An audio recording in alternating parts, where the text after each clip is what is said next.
Hey guys, the Gadget Man here, and today I'm going to be showing you the iZeeker IG400 trail camera. Alright guys, so this product was gifted to me to do this unboxing and review, and that's what I'm going to do. I'm going to unbox it for you, show it to you, put it out in the field in real world conditions, and show you how it does. So let's go ahead and get it out of the box and see what it looks like. The all-present user manual, which I never read, and the camera here. Alright, let's get it out here and let's see what else they sent along, if they sent any extra goodies with this package. We have a strap, hey, 4 batteries, cool, and a data cable. Okay, don't see anything else. Alright, let's take a look at the camera. Typical clamshell design, double latch on the side here. It's got a nice cover on it here. Boom, get that off so we can take a good look at it here. Alright. Pull that off. Okay. Alright, so this is one of my favorite designs for trail cameras, in that when it opens up, this is just a cover, and all the components are still attached to the back. Okay, we have a side-mounted full-size SD card here, and it actually comes with an SD card they included, 32 gigabyte. That's cool. All right, and battery compartment back here is accessed by releasing this latch, and your batteries go down in here. Since they sent it with just 4 batteries, this is a 6-volt system, and there's actually 2 bays here, and you only need 4 batteries to connect to this one place. So you can put 8, and that just doubles your actual power reserves, but you only need 4 batteries to get it to run. Okay, we'll do that later. All right, so it looks like dark LEDs here, and they're going to be behind this cover right here. You know, the main thing is, let's see, we've got an external power port right here, which is 6 volts, and this is your access tab here to access that. On the back of it, we've got a rope strap slot and a flat strap slot, and that's pretty much all there is to it. Alright, so the main thing about trail cameras is not what they look like or their features, but how they work. So the only way we can tell that is by putting this in the field and letting it work for a while, and that's what I'm going to do. Put it out there and see if I can't get some pictures of some animals and stuff. Come back and I'll show you how it did. So hold on, I'll be right back. Alright guys, so back here with the iZeeker IG400 camera. And I've had this out in the field for 3 weeks, and just back to give you a report on how it did and show you some samples. And so since you probably came here to see the samples, let's jump right into those. So I'm just going to run a montage of pictures and then some videos. So here you go.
All right, guys, so there you were able to see the pictures and the videos.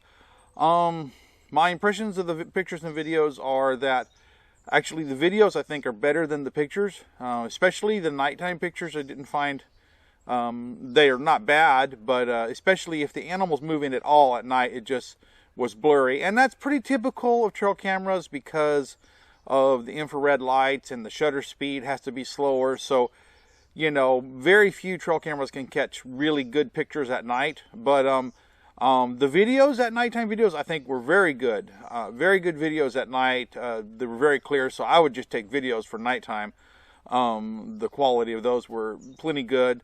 Daytime videos were good, and daytime pictures were good. So as far as that I don't see any complaints or anything unusual. It performed quite well there.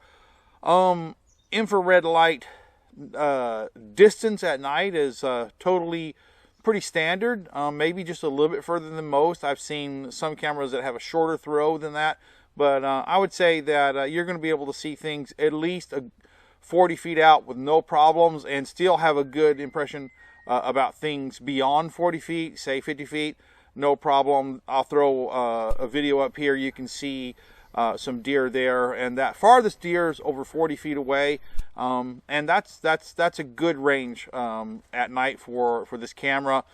I set the camera in 3 different places. I had one up on a tree observing a field, and then I had it a couple places where it was low and getting some videos, and that was just to kind of judge the different environments that you might use the camera. And in all the environments the camera did well. In a wide open space it did well. In an area where there was some trees or something that would cause a reflection back, it adjusted well there. The shots were good and clear. The animals weren't necessarily overblown or anything like that. So all those things were good. Camera functioned well. There's a couple of things about this camera. One is that for some reason it really does not like micro SD cards, even within an adapter. It comes with an included 32 gigabyte SD card, a full size. This is not a micro SD that's in a full size adapter. It's a full size card. It really likes full size cards. It does not like adapters. So, you know, that's one thing you just need to buy if you're going to use it. It comes with the full size card. Use that. If you need another one, get a regular full size SD card, not micro SD with an adapter. It doesn't like that. The other thing is, let's open it up here. It was in the field for 21 days, and let me just, because it only came with 4 batteries, I only used 4 batteries. All together with the videos and the pictures, it only had about 150 altogether videos in that 21-day period. Was 4.7 gigabytes of data, but the batteries actually, after about the first 2 weeks, got so low that the videos started switching from full length down to hear that pack of coyotes in the background? You know I'm filming in real forest.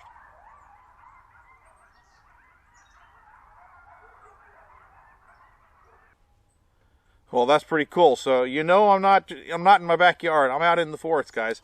So anyways, I think the battery usage on this, I would not try to use this with 4 batteries, because after 2 weeks and not that many files, the 4 batteries were already so low that it had automatically reduced the nighttime videos to 3 seconds from the 10 seconds that I had it set to. It just couldn't keep the infrared lights on. So the battery draw was pretty high on this. I think it would do a lot better if I used 8 batteries. A full complement of 8 batteries would probably help it to run for at least a month, and you could probably catch, I would say, maybe 500 images with it. So as far as battery usage, it was a little high on battery usage compared to other cameras. Other than that, that's the only thing that I would say about this camera, is it's going to use a lot more batteries than other models that I've used. So it's not very efficient in that area. But other than that, it worked fine and took good videos, pictures, and everything, picked up animals. And so I hope that you enjoyed this video. If you have, please consider hitting the thumbs up underneath the video to let me know this video helped you out. Until next time, this is the Gadget Man saying, I'll see you later.